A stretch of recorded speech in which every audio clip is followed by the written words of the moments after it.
WHO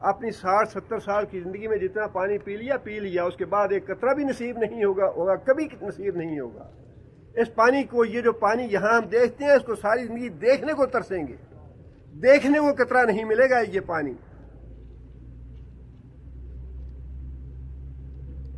فرمایا کہ مانگیں گے افیدوا علینا من الماء، پانی سے کچھ دے دو، من الماء، گلاس نہیں، چند قطرے، چند گھونٹ پانی کے دے دو ہمیں۔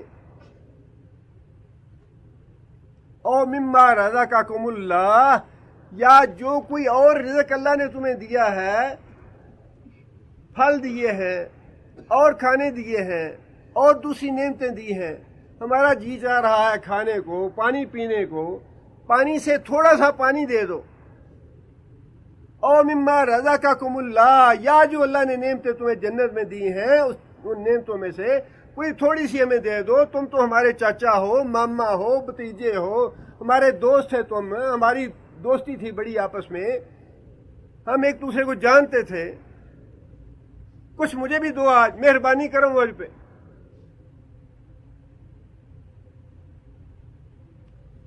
قالوا ان اللہ حرمہما علی الکافرین، تمہارا جنت میں داخلہ بھی بند ہے اور جنت کی نعمتیں بھی بند ہیں، تمہیں یہ بھی نہیں ہو سکتا کہ تمہیں جہنم میں ہم کوئی چیز پہنچا دیں، یہ بھی ممکن نہیں ہے، اللہ نے اس سے بھی روک دیا ہے۔ جہنم میں بیٹھے بیٹھے جنت کی کوئی نعمت تمہیں دینا، یہ بھی تمہارے لیے حرام ہے۔ بہت بڑا گناہ ہے شرک، بڑا دھیان رکھیں اس معاملے میں، بڑا دھیان رکھیں شرک کے معاملے میں۔ یہ زندگی دوبارہ نہیں ملنی، اگر اس زندگی میں شرک کرتے کرتے خدا نخواستہ مر گیا تو جان چھوٹے گی نہیں، چھٹکارا نہیں ہے کسی صورت بھی۔ جنت بھی حرام اور جنت کی نعمتیں بھی حرام۔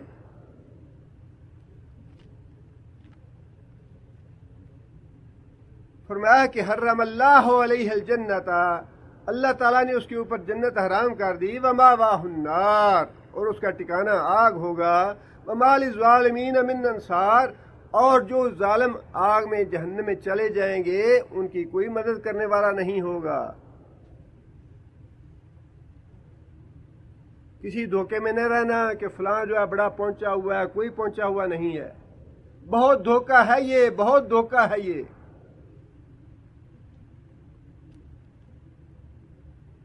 حضرت عثمان بن مظعون رضی اللہ تعالیٰ عنہ سابقون الاولون میں سے ہیں، بڑی تکلیفیں اور بڑی مصیبتیں اٹھائیں دین کے لیے مکہ کی زندگی میں۔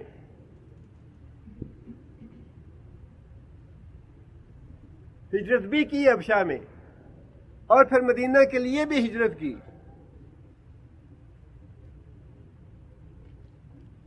جب فوت ہوئے تو بھائی چارے میں جس گھر میں حضرت عثمان بن مظعون کو نبی صلی اللہ علیہ وسلم نے جن کا بھائی بنایا، اس گھر کی خاتون ام الاولاد تھیں، جب فوت ہوئے تو انہوں نے یہ بات کہی، اکرمک اللہ، اے عثمان بن مظعون، اللہ نے تو تیری بڑی عزت رکھی، بڑی اللہ نے تجھے عزت دی، بڑی تکریم کی تیری اللہ نے، صحابی ہیں اللہ کے رسول کے، مکی ہیں، مہاجر ہیں، سابقون الاولون میں سے ہیں۔ جب نبی صلی اللہ علیہ وسلم نے یہ بات سنی تو نبی صلی اللہ علیہ وسلم نے اسے کہا کہ ام علا، تمہیں کیسے پتا ہے کہ اس کی اللہ نے بڑی عزت کی ہے؟ تم نے یہ بات کیسے کہہ دی کہ اللہ نے تیری بڑی عزت کی ہے؟ ممکن ہے اللہ تعالیٰ کسی بات پہ اسے باز پرس کرے، ممکن ہے کبھی اس کی زبان سے کوئی لا یعنی بات نکلی ہو،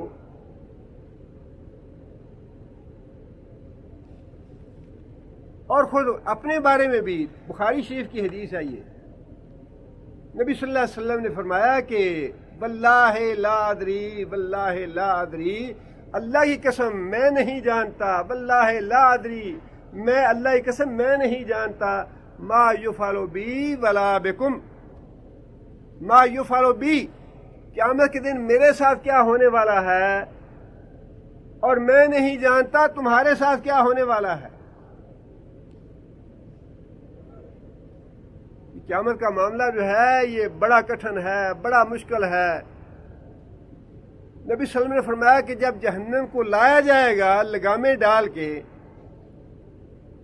میدان حشر میں، فرمایا کہ جتنے بھی جلیل القدر انبیاء، صحابہ کی بات نہیں ہے، جتنے بھی جلیل القدر انبیاء ہوں گے، جن میں حضرت ابراہیم علیہ السلام بھی ہوں گے، حضرت اسماعیل علیہ السلام بھی ہوں گے، حضرت عیسیٰ علیہ السلام بھی ہوں گے، حضرت نوح بھی ہوں گے، حضرت موسیٰ بھی ہوں گے، فرمایا کہ سارے کے سارے گھٹنوں کے بل گر پڑیں گے جہنم کو دیکھ، اور سب کی زبان پہ ایک ہی بات ہوگی، رب نفسی رب نفسی رب نفسی، یا اللہ مجھے بچا لے، یا اللہ مجھے بچا لے، یا اللہ مجھے بچا لے۔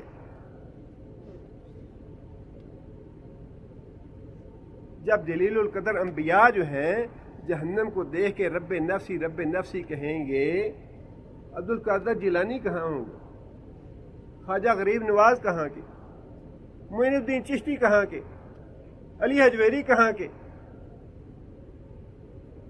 بھول میں نہ رہنا، یہ صحیح حدیث سے اللہ کے رسول نے جو فرمایا یہ ہو کے رہنا ہے، یہ کوئی خیالی باتیں نہیں ہیں، کسی کہانی کی باتیں نہیں ہیں، یہ ہونا ہے۔ فرمایا کہ جہنم میں ایسے ظالموں کے لیے مدد کرنے والا کوئی نہیں ہوگا جن کے بارے میں اللہ نے فیصلہ کر دیا کہ لَدْخُلَ النَّارَ مَعَ الدَّاخِلِينَ۔ نہ نوح علیہ السلام اپنی بیوی کو پکڑ سکیں گے، نہ لوط علیہ السلام اپنی بیوی کو بچا سکیں گے۔ آگے فرمایا کہ لَقَدْ كَفَرَ الَّذِينَ قَالُوا إِنَّ اللَّهَ ثَالِثُ ثَلَاثَةٍ۔ اب یہ دوسرے عقیدے کی بھی اللہ تعالیٰ نے تردید فرما دی۔ دوسرا عقیدہ عیسائیوں کا یہ تھا کہ اللہ تعالیٰ تین میں سے تیسرا ہے، ان اللہ ثالث ثلاثہ، تین میں سے تیسرا۔ باقی دو کون سے ہیں؟ عیسیٰ علیہ السلام اور روح القدس، حضرت جبرائیل۔ اور عیسائیوں کا دوسرا گروہ وہ ہے جو ان تین کی بجائے اور تین جو ہیں ان کو خدا سمجھتا ہے، اللہ تعالیٰ کی ذات، عیسیٰ علیہ السلام اور حضرت مریم۔ ان میں بھی یہ اختلاف ہے کہ یہ جو تین میں سے تیسرا ہے یہ تین کون کون سے ہیں۔ ایک گروہ یہ کہتا ہے کہ تین ہیں اللہ، عیسیٰ علیہ السلام اور جناب جبرائیل۔ ایک گروہ یہ کہتا ہے، دوسرا گروہ کہتا ہے کہ نہیں، جبرائیل نہیں بلکہ مریم، حضرت مریم ہے تیسری۔ اس عقیدے کی بھی اللہ تعالیٰ نے واضح الفاظ میں تردید فرما دی، فرمایا کہ کافرہ، وہ بھی کافر ہیں جنہوں نے یہ کہا ان اللہ ثالث ثلاثہ، کہ اللہ تعالیٰ جو ہے وہ تو تین میں سے تیسرا ہے۔ وَمَا مِنْ إِلَٰهٍ إِلَّا إِلَٰهٌ وَاحِدٌ۔ حالانکہ حقیقی بات یہ ہے کہ الہ تو بس ایک ہی ہے اور وہ اللہ کی ذات ہے، کوئی اس کی الوہیت میں شریک نہیں ہے۔ اس آیت سے وہ جو ہم نے پیچھے آیت پڑھی تھی اس کی بھی تردید ہو جاتی ہے، جس میں اللہ تعالیٰ نے یہ بات ارشاد فرمائی تھی، ان الذین آمنوا والذین ہادوا والصابئون والنصارى من آمن باللہ والیوم الآخر وعمل صالحا فلا خوف علیہم ولا هم یحزنون۔ خواہ کوئی مسلمان ہو یا عیسائی ہو یا یہودی ہو یا صابی ہو، جو بھی ایمان لائے، یوم آخر پہ ایمان رکھے، وہ اس کے لیے خوف اور غم نہیں ہے۔ یہ آیت بتا رہی ہے کہ وہ جو عیسائیوں کا ذکر ہے وہ عیسیٰ علیہ السلام کے زمانے کے عیسائیوں کا ذکر ہے، اور جو یہودیوں کا ذکر ہے موسیٰ علیہ السلام کے یہودیوں کا ذکر ہے۔ ورنہ بعد میں جب انہوں نے یہ کہہ دیا کہ اللہ ہی عیسیٰ ہے یا عیسیٰ ہی اللہ ہے تو کفر کیا، اور جب یہ کہہ دیا کہ عیسیٰ تین میں سے تیسرا ہے تب بھی کفر کیا انہوں نے۔ اور آگے فرمایا کہ وَإِن لَمْ يَنْتَهُوا أَمَّا يَقُولُونَ لَيَمَسَّنَّ الَّذِينَ كَفَرُوا مِنْهُمْ عَذَابٌ أَلِيمٌ۔ اگر یہ بات نہ آئے جو یہ بات کہتے ہیں کفر والی، اللہ فرماتے ہیں لا یمسن الذین کفروا، تو ایسے کافروں کو ضرور ہی پہنچے گا عذاب علیم، عذاب علیم ضرور پہنچ کے رہے گا۔ مطلب یہ کہ یہ پکی بات ہے، یہ جہنم میں جانے والے ہیں۔ جو لوگ یہ کہتے ہیں عیسیٰ اور اللہ ایک ہے، جو لوگ یہ کہتے ہیں کہ محمد اور اللہ ایک ہے صلی اللہ علیہ وسلم، پکے کافر ہیں، ضرور جہنم میں جائیں گے۔ یہ کفریہ اور شرکیہ عقیدہ ہے۔ اسی طرح جو لوگ یہ کہتے ہیں کہ عیسیٰ علیہ السلام تین میں سے تیسرا ہے، یہ بھی پکا کفر ہے اور پکی بات ہے کہ یہ جہنم میں جائیں گے۔ اور پھر وہی بات ہے، اللہ تعالیٰ جہاں کہیں بھی وارننگ دیتے ہیں، تنبیہ کرتے ہیں اور باطل عقائد کی تردید کرتے ہیں، وہاں اللہ تعالیٰ لوگوں کو توبہ کی دعوت ضرور دیتے ہیں۔ یہ اللہ تعالیٰ کا بڑا ہی مشفقانہ اور بڑا مہربانی کا اور بڑا شفقت کا انداز ہے اور بڑا مربیانہ طریقہ ہے کہ جھنجھوڑا ہے پوری طرح کہ جہنم میں جاؤ گے اگر توبہ نہیں کرو گے تو۔ اگر یہ عقیدہ چھوڑتے نہیں تو جہنم ہے، پکی جہنم ہے تمہارے لیے۔ لیکن اس کے بعد پھر یہ بات ارشاد فرمائی افلا یتوبون الی اللہ، کیا اللہ کے حضور توبہ نہیں کرو گے؟ اللہ چاہتا ہے کہ ان شرکیہ عقائد سے تائب ہو جاؤ، یہ کفر والے عقیدے چھوڑ دو، قبروں پہ جانا، ٹہریوں پہ جانا، نظر نیازیں دینی، یہ رسمیں چڑھانی، وہاں پہ جا کے نظر نیاز چڑھانی، وہاں پہ جا کے شرینیاں دینیاں، وہاں پہ جا کے پھول چڑھانے، چادریں چڑھانی، جا کے وہاں پہ 11ویں دینی، 13ویں دینی، یہ سارے کام شرک کے ہیں۔ فرمایا چھوڑ دو ان کو، ورنہ پکا یمسنا، ضرور جا کے رہو گے جہنم میں۔ پکی ہے جہنم ایسے کافروں کے لیے جو اللہ کے ساتھ شرک کریں گے۔ اور چونکہ گناہ بہت بڑا ہے اس لیے ساتھ ہی دعوت دی ہے توبہ کی، افلا یتوبون الی اللہ، کہ لوگوں کیا توبہ نہیں کرو گے اللہ کے حضور؟ اللہ سے اپنے گناہ کی معافی نہیں مانگو گے؟ اب یہی وہ بات ہے کہ یہ جو گناہ ہے شرک والا، اس کے بارے میں اب یہ بات سمجھنے والی ہے کہ اتنا بڑا گناہ ہے، اتنا بڑا گناہ ہے جس سے توبہ کیے بغیر انسان جنت میں نہیں جائے گا۔ جب تک انسان شرک کرتا رہتا ہے، جب تک کوئی دوسرا نیک عمل قبول نہیں ہوتا، جب تک انسان شرک میں مبتلا ہو دوسرا کوئی نیک عمل بھی انسان کا قبول نہیں ہوتا، اور شرک بھی نہ چھوڑے توبہ بھی کرے توبہ بھی قبول نہیں۔ یہ بھی یاد رکھیں، ایک انسان شرک میں مبتلا ہے، توبہ کرتا ہے لیکن شرک نہیں چھوڑ رہا، اس کی توبہ بھی قبول نہیں، اس کا نیک عمل بھی قبول نہیں، اس کی توبہ بھی قبول نہیں جب تک شرک نہ چھوڑے۔ پہلے شرک کو چھوڑے پھر توبہ کرے، پھر اللہ معاف کریں گے۔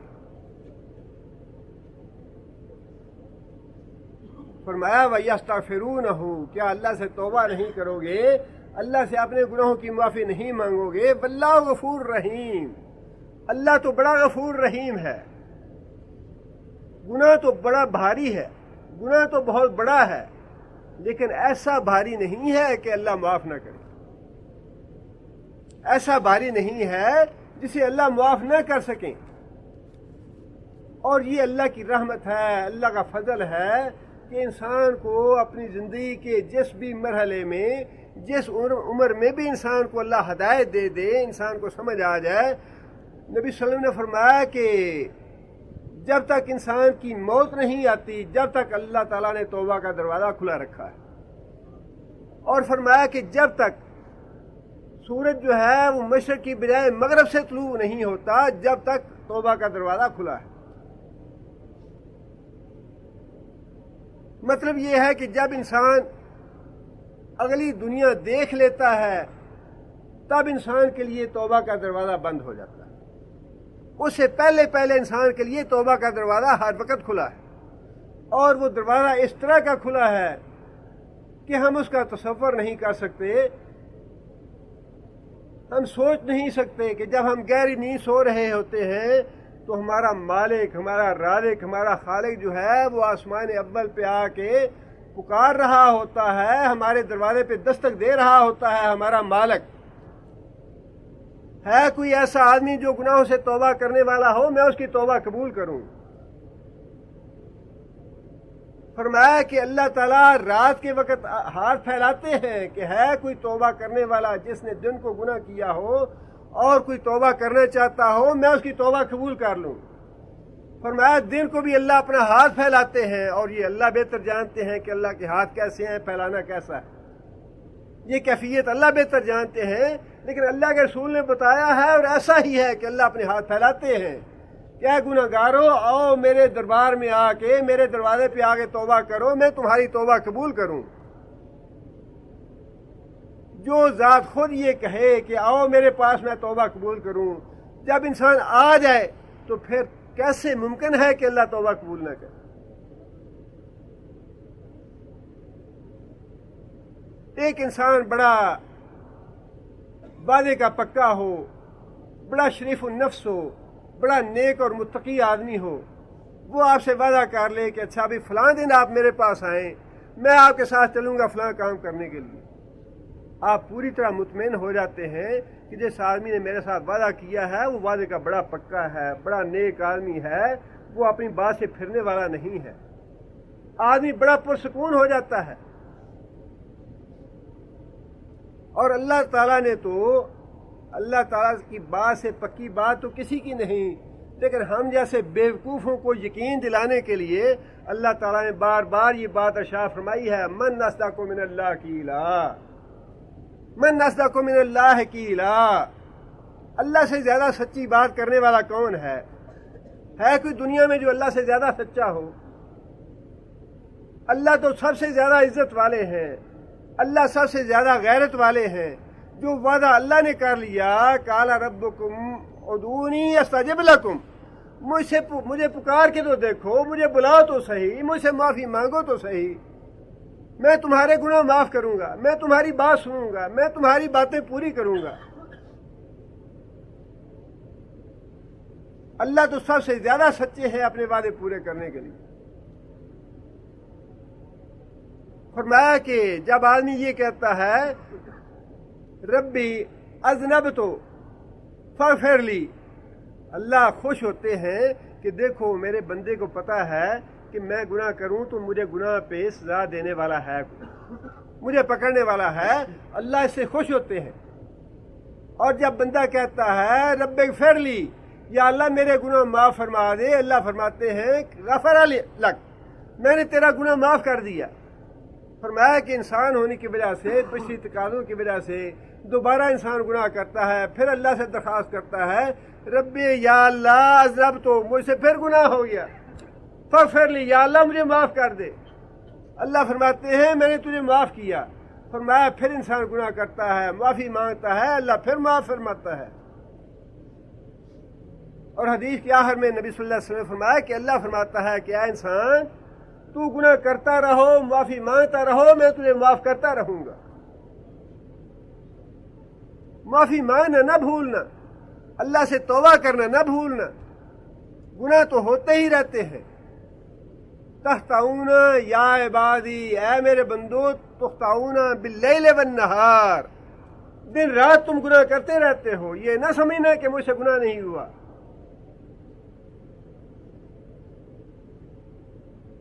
عقیدہ انسان کا یہ ہونا چاہیے، انسان کے اپنے دل میں یہ بات ہونی چاہیے۔ اللہ کے رسول نے یہ بات ارشاد فرمائی ہے، تخطئون باللیل والنہار، لوگوں تم دن رات گناہ کرتے رہتے ہو، کلکم خطاؤن، اللہ کے رسول نے فرمایا کہ تم سارے کے سارے خطا کار ہو، وخیر الخطائین، اور سب سے بہتر خطا کار وہ ہیں التوابون، جو اللہ کے حضور توبہ کرنے والے ہیں۔ فرمایا کیا تم شرک سے توبہ نہیں کرو گے؟ کیا شرک کے گناہ کی اللہ سے معافی نہیں مانگو گے؟ بہت اچھا اور خوبصورت انداز ہے اللہ کا۔ فرمایا افلا یتوبون، کیا توبہ نہیں کرو گے اللہ سے؟ اللہ تمہارا دوست ہے، اللہ تمہارا مشفق ہے، اللہ تمہارا مہربان ہے، اللہ تمہارا رازق ہے، خالق ہے۔ اللہ کے حضور جاتے ہوئے کیسی شرم ہے؟ انسان کو تو وہ باتیں بھی اللہ سے کرنی چاہیے جو انسان نہ اپنی ماں سے کر سکتا ہے، نہ باپ سے کر سکتا ہے، نہ بیوی سے کر سکتا ہے، نہ بیٹے سے کر سکتا ہے. انسان کو تو سارے اپنے چھوٹے بڑے دکھ کرنے ہی اللہ سے چاہیے. فرمایا کہ جوتی کا تسمہ ٹوٹ جائے وہ بھی اللہ سے مانگو, نام لو اس کا. گھر سے نمک ختم ہو جائے تو وہ بھی اللہ سے مانگو, یا اللہ گھر سے نمک ختم ہو گیا ہے. وہ پیسے اللہ نے دینے ہیں, اسباب اللہ نے پیدا کرنے ہیں, لیکن جس چیز کی کمی ہے اس کا نام لے کے اللہ سے مانگو. یا اللہ اس بات کی تکلیف ہے مجھے, یا اللہ اس بات کی ضرورت ہے مجھے, یا اللہ میری یہ ضرورت پوری فرما تو.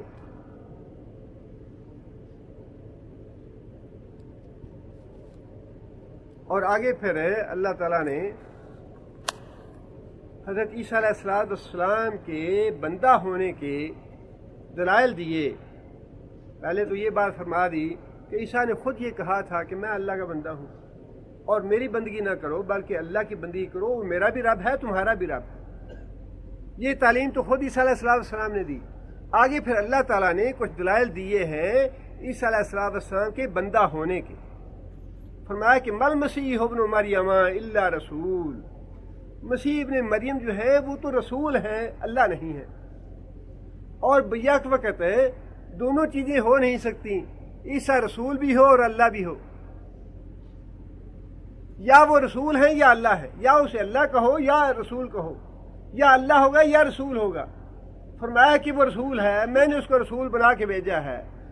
قد خلت من قبلہ الرسل, اور پھر اس سے پہلے بھی ایسے رسول گزر چکے.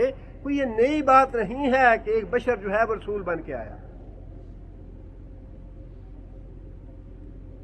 دوسری دلیل وَأُمُّهُ صِدِّيقَةٌ, اس کی ماں بھی تھی. ماں ہونا, ماں کے پیٹ سے پیدا ہونا, الہ ایسے پیدا نہیں ہوتا. ماں کے پیٹ سے پیدا ہونا جو ہے یہ دلیل ہے اس بات کی کہ وہ بشر ہے.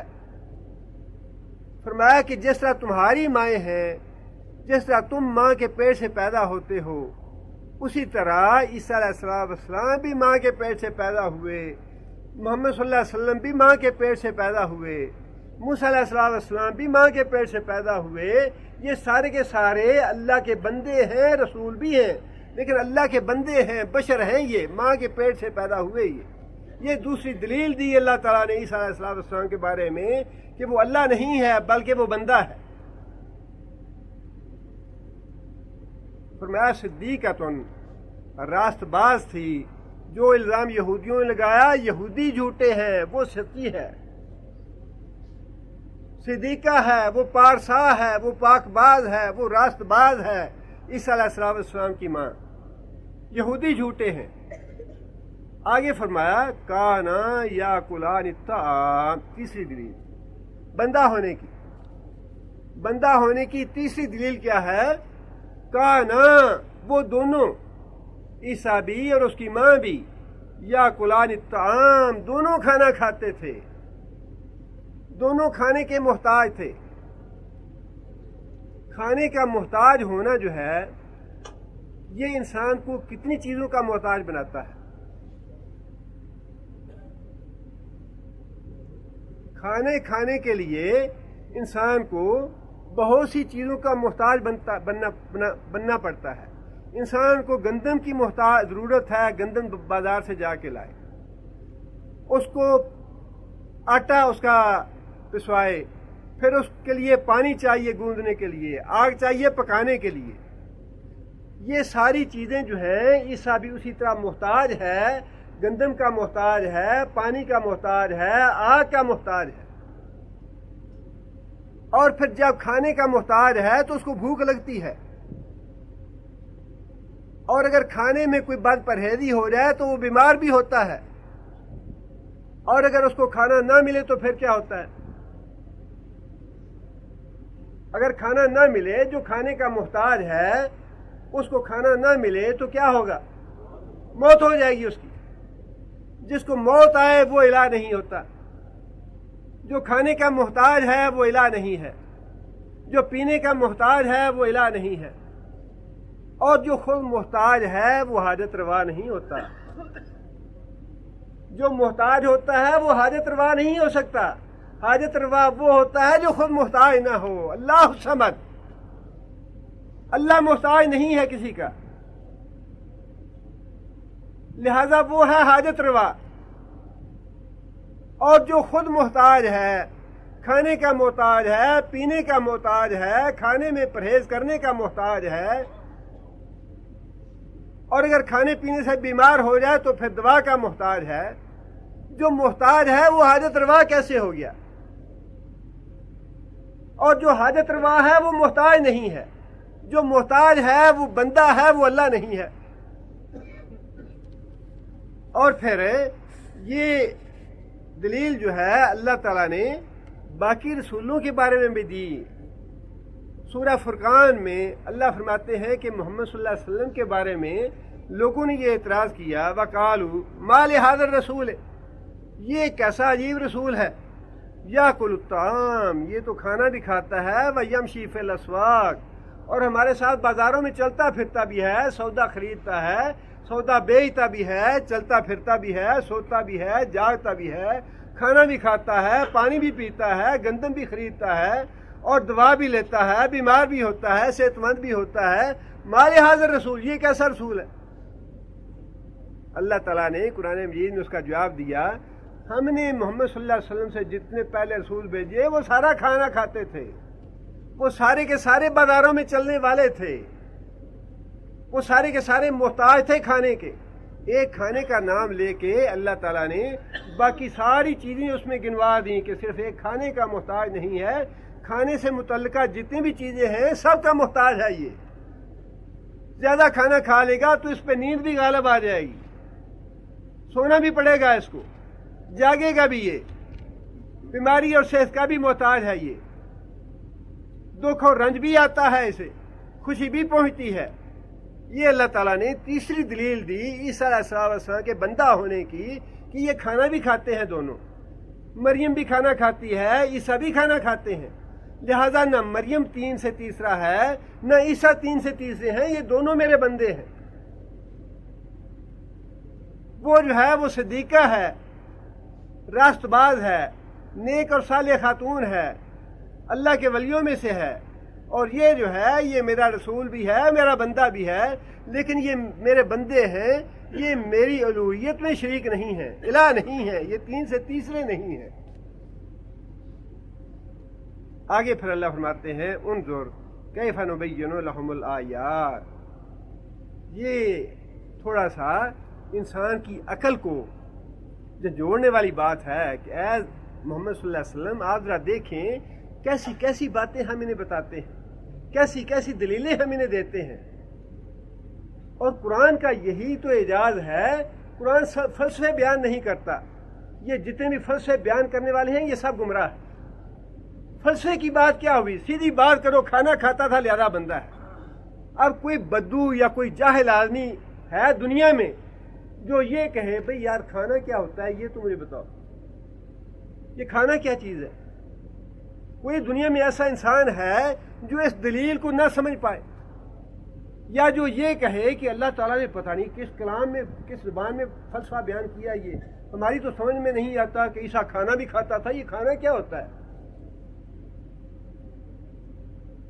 اللہ تعالیٰ نے تو اتنا سادہ، آسان اور بدوؤں کے سمجھنے والی دلیلیں دی ہیں جنہیں ایک بدو سے بدو، جاہل سے جاہل آدمی بھی یہ نہیں کہہ سکتا کہ قرآن کی بات میری سمجھ میں نہیں آئی. افلا یتدبرون القرآن، کیا یہ سارے لوگ پڑھے بھی، جاہل بھی، امیر بھی، غریب بھی، بدو بھی، غیر بدو بھی، شہری بھی، دیہاتی بھی، افلا یتدبرون ام علی قلوب اقفالها، کیا ان کے دلوں پہ تالے لگے ہیں؟ کیا یہ تدبر نہیں کریں گے، غور نہیں کریں گے اس قرآن میں؟ یہ قرآن تو بڑی سادہ زبان میں ہے، عام فہم ہے، یہ اس کے دلائل بڑے سادہ ہیں، دل میں اتر جانے والے ہیں. یہی تو وہ بات تھی جو مکہ کافر کہتے تھے. نضر بن حارث نے یہ بات کہی تھی کہ واللہ تم یہ کہتے ہو شاعر ہے، اس کا کلام شاعری نہیں ہے، ہم نے شاعر بھی دیکھے ہیں. تم کہتے ہو یہ کاہن ہے، یہ کاہن نہیں ہے، کاہنوں کے کلام ہم نے سنے ہیں. تم کہتے ہو یہ جادوگر ہے، یہ جادوگر بھی نہیں ہے، جادوگروں کی باتیں ہم نے سنی ہیں. اس کی باتیں نہ جادو ہیں، نہ شاعری ہے، نہ کاہن ہے. واللہ تمہارے اوپر ایک ایسی مصیبت آ پڑی ہے ایسا تمہارے اوپر مسئلہ بن گیا ہے، جب تک تم اس کا علاج نہیں سوچو گے تم بچو گے نہیں، تمہارا دین مٹ جائے گا، تم ختم ہو جاؤ گے جب تک تم اس کا مقابلہ نہیں کرو گے۔ اتنی زبردست قوت ہے قرآن میں، اتنے زبردست دلائل ہیں قرآن کے، گھروں میں بیٹھے کافر جو ہیں وہ کانپتے ہیں قرآن مجید کے دلائل سے۔ یریدون لیطفئوا نور اللہ بافواہہم واللہ متم نورہ ولو کرہ الکافرون والذی ارسل رسولہ بالہدی ودین الحق لیظہرہ علی الدین کلہ۔ یہ دین اللہ نے بھیجا ہی اس لیے ہے، ہر زمانے میں جب سے یہ قرآن آیا ہے تب سے لے کر قیامت تک دلائل کے اعتبار سے یہ ہمیشہ غالب ہے، دلائل کے اعتبار سے ہمیشہ قرآن غالب ہے۔ عیسائیوں کا جو فلسفہ ہے 3 میں سے 3 کا، اس کو تو عیسائیوں کے اپنے جو پادری اور پوپ ہیں وہ نہیں سمجھتے۔ عیسائیوں کے اپنے پوپ اور پادری جو ہیں وہ اس فلسفے کو نہیں سمجھتے، وہ چونکہ ایک پال سینٹ کے زمانے سے 4 صدی سے ایک عقیدہ چلا آ رہا ہے اور انہوں نے اس کو تسلیم کر لیا ہے، لہٰذا وہ آئیں بائیں شائیں کر کے اس پہ عمل کرتے ہیں، یا دل میں بٹھایا ہوا ہے، یا اسلام کی دشمنی کی وجہ سے اس کو چھوڑ نہیں رہے، ورنہ ان کے جتنے بڑے بڑے پوپ اور پادری ہیں وہ خود یہ نہیں سمجھتے کہ 3 اور 3 میں سے 1 کا مطلب کیا ہے۔ سائنس کے زمانے میں 3 بھی کہو اور 1 بھی کہو، یہ تو سب سے بڑی بیوقوفی کی بات ہے۔ یا 1 ہے یا 3 ہے، یہ 3 میں سے 3 کیا ہوا؟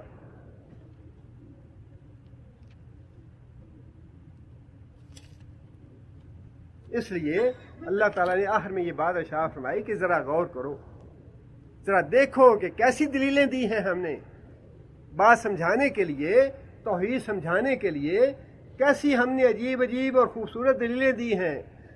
کیف نبین لہم الآیات ثم انظر، اور ساتھ ہی یہ فرمایا کہ ذرا اس بات پہ بھی سوچو انا یوفکون، کہ یہ بیوقوف اور احمق جو ہیں انہیں کیسا پھیر لگا ہوا ہے۔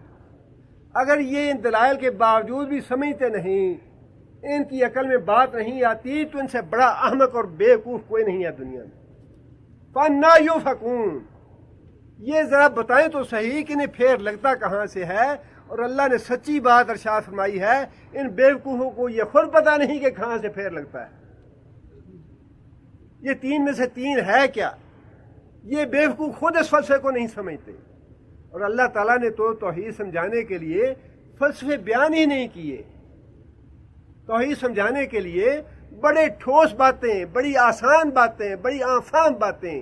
بھئی ذرا آسمان کو دیکھو، افلا ینظرون الی الابل کیف خلقت، اونٹ کو دیکھو، الی السماء کیف رفعت، آسمان کو دیکھو، الی الارض کیف سطحت، زمین کو دیکھو۔ اب کون احمق اور بیوقوف ہے جو یہ کہے اونٹ کیا ہوتا ہے، یا جو یہ کہے اچھا جی آسمان کی بات اللہ نے فرمائی ہے، آسمان کیا ہے؟ اللہ نے تو جو باتیں ارشاد فرمائی ہیں وہ دل میں اتر جانے والی ہیں، اتنی سادہ ہیں، اتنی عام فہم ہیں، ان پڑھ سے ان پڑھ، جاہل سے جاہل آدمی بھی سمجھ لے گا اس کو۔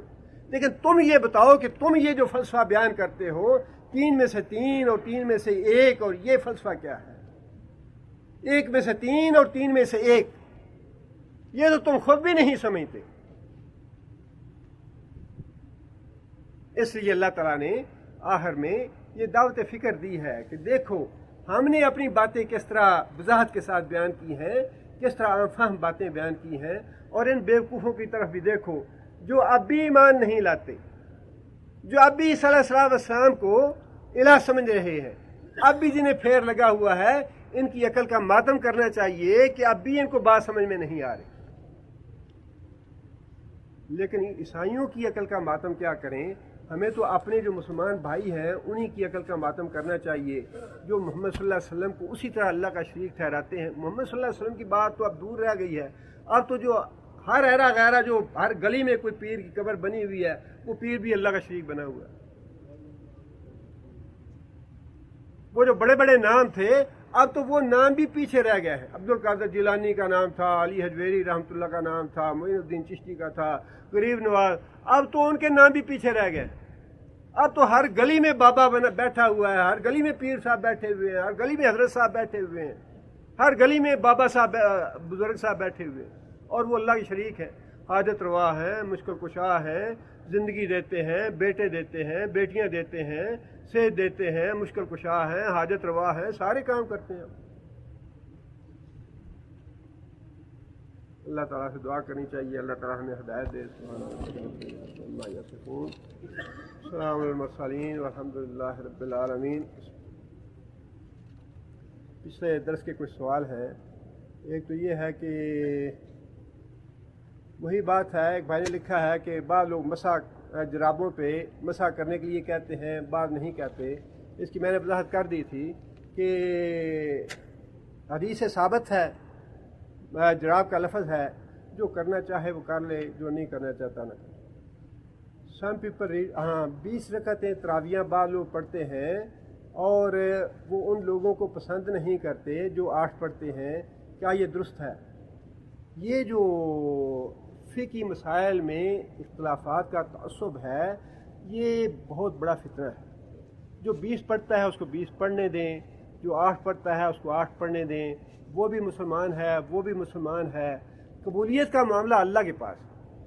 جس نے 8 پڑھی ہیں وہ یہ دعویٰ کر سکتا ہے کہ اس کی ضرور قبول ہوگی، دعویٰ کر سکتا ہے۔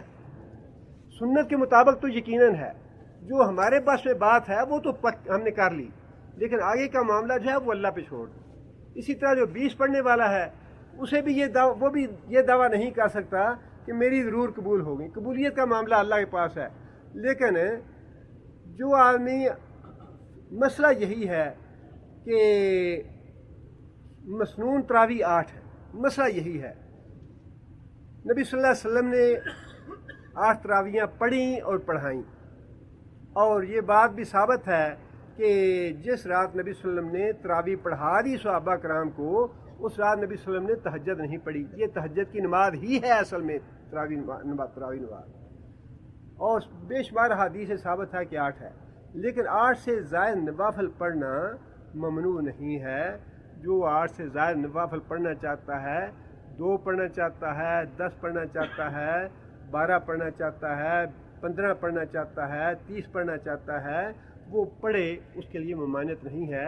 لہٰذا کسی کو برا سمجھنا جو ہے نا، یہ تو بڑی بیماری ہے۔ کسی بھی مسلمان سے نفرت کرنی یا برا سمجھنا، اس کو اگر آپ ہمدردی ہے تو اس کو مسئلہ سمجھائیں، مسئلہ بتائیں اور دعا کریں اس کے لیے، اللہ ہدایت دے دے۔ لیکن یہ جو نفرت والا ہے معاملہ، یہ تو بہت خراب معاملہ ہے۔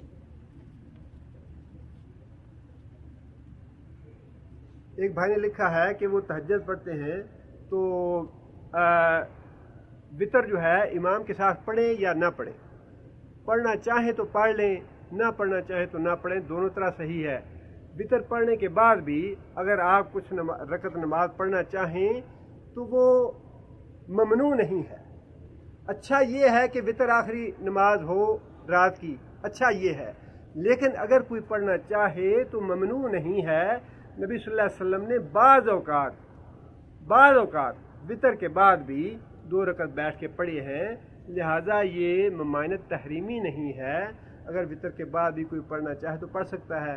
دوسری بات یہ ہے، اگر انسان وتر پڑھ رہا ہو امام کے پیچھے اور اس وتر کو ختم کرنا چاہے، ساتھ ہی اٹھ کے 1 رکعت اور پڑھ لے اور وتر کی بجائے اس کو بھی جفت بنا دے، 2 رکعتیں بن جائیں گی، وہ وتر ختم ہو جائے گا، اور پھر باقی اپنی اور تہجد یا نماز دوسری پڑھ کے آخر میں وتر پڑھنا چاہیں تو دونوں طرح درست ہے۔ امیر معاویہ رضی اللہ تعالیٰ عنہ اس پہ عمل کرتے تھے، ایک وتر کو جفت بنا لیتے تھے اور اس کے بعد پھر باقی نماز پڑھ کے تو وتر آخر میں پڑھتے تھے۔ یہ دونوں طرح سے جس طرح انسان کرنا چاہے کر سکتا ہے۔ نماز شروع کرنے کے بعد کیا ہمیں ثنا پڑھنی چاہیے یا انی وجہت وجہی للذی یہ پڑھنا چاہیے؟ دونوں ثابت ہیں۔ دعائے افتتاح کے لیے جو ہے یعنی تکبیر تحریمہ کے بعد 1 سے زائد دعائیں ثابت ہیں نبی صلی اللہ علیہ وسلم سے۔ اللہ اکبر کبیرہ والی بھی ہے، سبحانک اللہم و بحمدک والی بھی ہے، اور پھر وہ جس میں صحابہ نے کہا تھا یا رسول اللہ ہمارے ماں باپ قربان آپ کیا پڑھتے ہیں، اس میں وہ بھی ہے، اور انی وجہ تو وائی فطر سماوات والارض حنیفا وما انا من المشرکین، یہ ہے، یہ دونوں طرح درست ہے، لیکن یہ ہے ذرا لمبی۔ ابتدا میں 2 قرآن مجید کی آیتیں ہیں، اس کے بعد مسنون دعا ہے، جسے انی وجہ تو واجہ پڑھنی ہو اس کو پھر وہ پوری مکمل دعا یاد کرنی چاہیے۔ پچھلے درس میں ایک بھائی نے سوال لکھا تھا اور انہوں نے ساتھ معذرت بھی کی ہے۔ سوال یہ ہے کہ آپ کی کوالیفیکیشن کیا ہے، آپ عالم ہیں یا مفتی ہیں، آپ کا سلسلہ کون سا ہے اور آپ کا گروپ کون سا ہے؟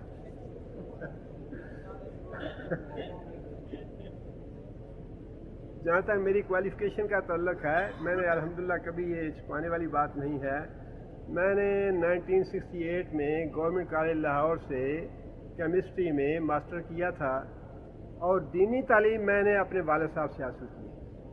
ہمارے والد صاحب گوجرانوالے کا بہت پرانا اور بہت ہی مشہور مدرسہ ہے جامعہ محمدیہ، مولانا اسماعیل سلفی بڑے معروف عالم دین تھے وہاں کے، اللہ علی کے رحمت کرے انہیں۔ اور پھر اسی مدرسے میں حافظ محمد گوجرانوالے والے بھی تھے، جو بعد میں جامعہ اسلامیہ مدینہ منورہ میں بھی آ کے استاد رہے۔ اس سے آپ اندازہ لگا سکتے ہیں کہ کس درجے کے علماء وہاں پہ استاد تھے۔ اسی جامعہ سے الحمدللہ والد صاحب پڑھے ہوئے تھے، اور ان کی خواہش یہ تھی کہ میں دین کا علم خود تمہیں پڑھاؤں گا، لیکن دنیا کا علم بھی حاصل کرو اور خود اپنے پاؤں پہ کھڑے ہو کے بغیر کسی کی محتاجی کے دین کی خدمت کرو۔ اللہ تعالیٰ نے ان کی دعا قبول فرمائی، اللہ تعالیٰ کروڑ رحمت کرے ان پہ، بڑے احسانات کیے انہوں نے مجھ پہ، دین بھی پڑھایا، دنیا بھی پڑھائی، اور اپنے پاؤں پہ کھڑا ہونے کے لائق بھی بنایا۔ لہٰذا اللہ کے فضل و کرم سے میں خود یہاں پہ ملازم ہوں جامعہ ملک سعود میں، 30 سال میں نے ملازمت کی ہے، اور اب ریٹائرمنٹ کی لائف گزار رہا ہوں۔ میں جعلیات کا ملازم نہیں ہوں، نہ کہیں سے درس وغیرہ کا معاوضہ الحمدللہ لیتا ہوں، اللہ کا شکر۔ یہ بات بتانے کی تو نہیں تھی، لیکن چونکہ پوچھا ہے لہذا اس حوالے سے میں بتا رہا ہوں کہ جعلیات سے میرا تعلق نہیں ہے، بلکہ یہ بھی ایک اللہ کا فضل اور اللہ کا احسان ہے۔ جعلیات کا ملازم نہ ہونے کے باوجود اللہ نے ہمیں یہ موقع عطا کیا۔ سعودی عرب میں قانون کے مطابق جعلیات کے ملازم کے علاوہ کسی دوسرے کو کوئی پروگرام کرنے کی اجازت نہیں، لیکن یہ اللہ کا فضل ہے، اللہ کا احسان ہے مجھ پہ بھی اور آپ پہ بھی، اور اللہ تعالیٰ کا ہمیں شکر ادا کرنا چاہیے اللہ کے اس احسان پہ۔ اللہ تعالیٰ نے ہمیں یہ موقع عطا کیا ہے اور اپنی خاص رحمت اور فضل سے عطا کیا ہے۔ میں اپنے آپ کو دین کا طالب علم سمجھتا ہوں، نہ میں عالم ہوں نہ مفتی ہوں، لیکن اتنی تمنا ضرور رکھتا ہوں کہ جتنا کچھ بھی مجھے اللہ تعالیٰ نے دیا ہے دین کے علم سے، قرآن مجید کے حوالے سے، جس حد تک میرے لیے ممکن ہے یا اللہ نے استطاعت دی ہے، میں اس علم کو دوسروں تک پہنچاؤں۔ لیکن میں طالب علم ہوں، خود مطالعہ کرتا ہوں، اور ہر وقت علم کی جستجو میں رہتا ہوں۔ علماء سے میں خود بھی استفادہ کرنا پسند کرتا ہوں۔